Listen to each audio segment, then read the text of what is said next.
কাটালাগা গান দিয়ে ৯০ দশকে তরুণদের হৃদয়ে ঝড় তুলেছিলেন মডেল ও অভিনেত্রী শেফালি জারিওয়ালা। এত বছর পেরিয়ে গেলেও তার সৌন্দর্যের কোনো পরিবর্তন হয়নি। বয়সের ছাপ তার চেহারায় না প্রকাশ পেলেও দীর্ঘদিন তিনি অসুখের সাথে সবার অগোচরেই লড়াই করে গিয়েছেন। কিন্তু মৃত্যুর হাতছানি থেকে মানুষ কখনো এড়িয়ে চলতে পারে না, এটাই চিরন্তন সত্য। শুক্রবার ২৭ জুন মধ্যরাতে হঠাৎই থেমে গেল তার হৃদয়ের স্পন্দন। হৃদরোগে আক্রান্ত হয়ে মাত্র ৪২ বছর বয়সে না ফেরার দেশে চলে গেলেন বলিউডের জনপ্রিয় এই তারকা।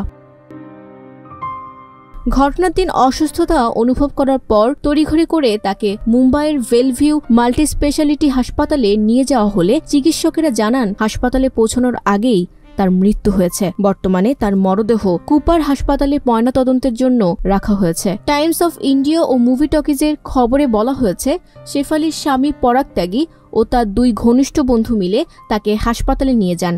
হাসপাতালের কর্মীদের বরাত দিয়ে ভারতীয় সাংবাদিক ভিকি লালওয়ানি সামাজিক যোগাযোগ মাধ্যমে জানান, হাসপাতালে আনার পরই চিকিৎসকেরা শেফালিকে মৃত ঘোষণা করেন।